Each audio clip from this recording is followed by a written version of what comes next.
Hi guys, hope everybody's well. I'm doing this video from the comfort of my own home on my webcam, so hopefully the quality will be good. It's pretty much a spur of the moment one, but I was thinking about talking about people like myself who take antidepressants, anti-anxiety medications, whatever you want to call them, and my chat today is about tapering off or going cold turkey. Now, I currently only take one antidepressant, which is venlafaxine, and I've been probably taking that for about six months, 7 months. I think I used to take it in the past, quite a long time ago, and it's probably fair to say it's one of the more potent antidepressants out there. It sort of covers a lot of bases in terms of like anxiety and depression and whatnot.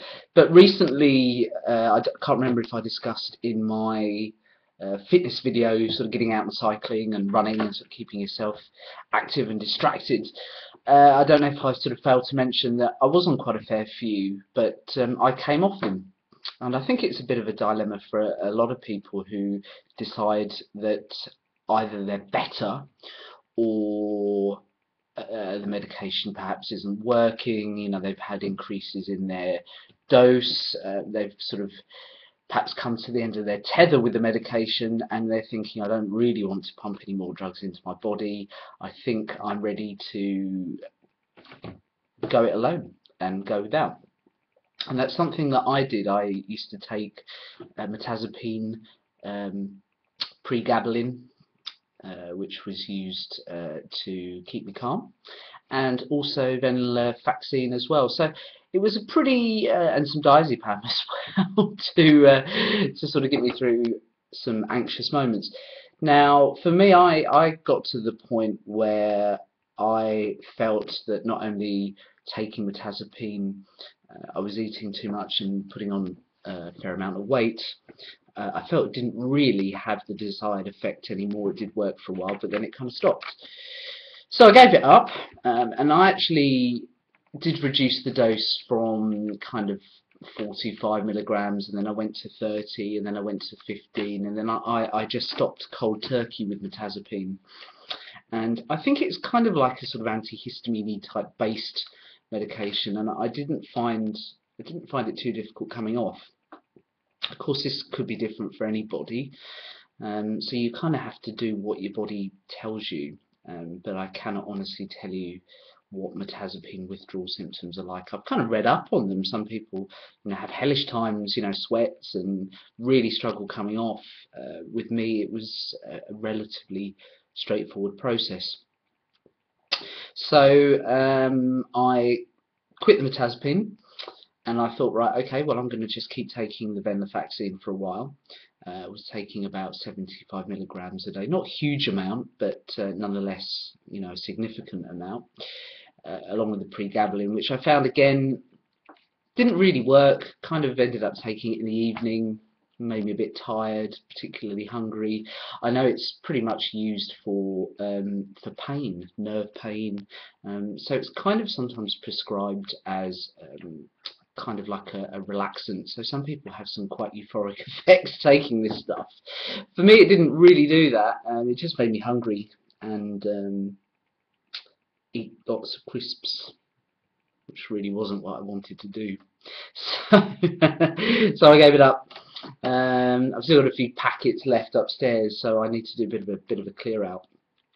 But I'm currently coming off the venlafaxine. I went down to from 75 to 37.5.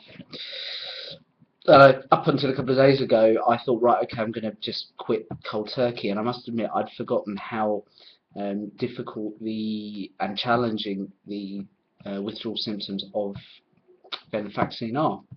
Very sort of jolty. You kind of move your head, you feel a bit shaky, a bit anxious. Pretty sort of pretty horrible, actually, to be honest. So a completely different ball game to venlafaxine, but I think it kind of has a slightly different method of action.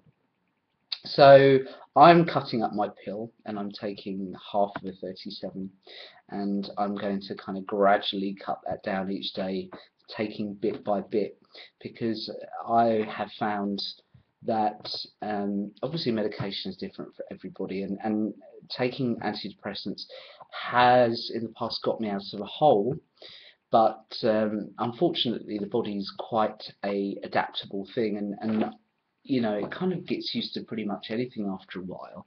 So you find that whatever you take, you're constantly having to increase your dose, and therefore kind of adding more potential side effects. So I'm kind of for and against medication, antidepressant medication, anti-anxiety medication. I think on the plus side, I think they can be fantastic to get you out of a hole if your body can tolerate them. And you know, for some people they are completely invaluable, and obviously they help people live a very or as normal a life as possible.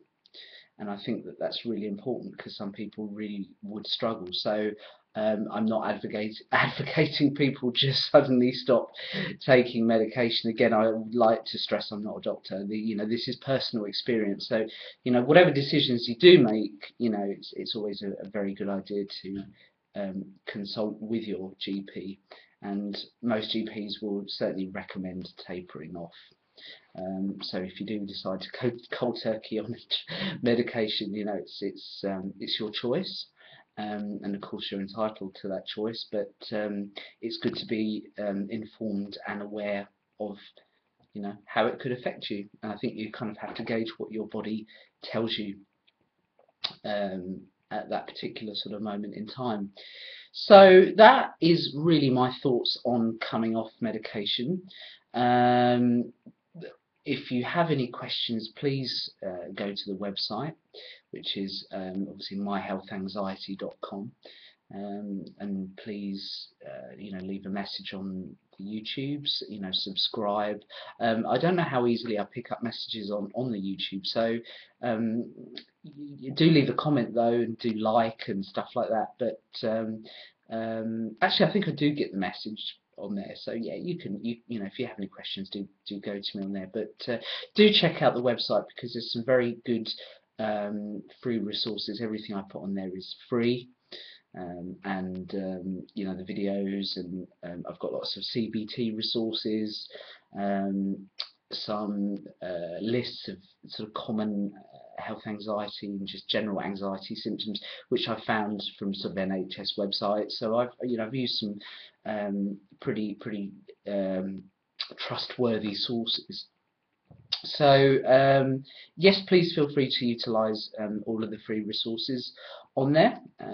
If you feel like you'd like to donate, then you're very welcome. There is a donate button on there. It does help keep the site going and stuff, but it's by no means obligatory. And you know, feel free to hit me up anytime, and if I can help in any way, then that's got to be a bonus. So hope to hear from you all soon, and take care, and speak to you soon. Bye.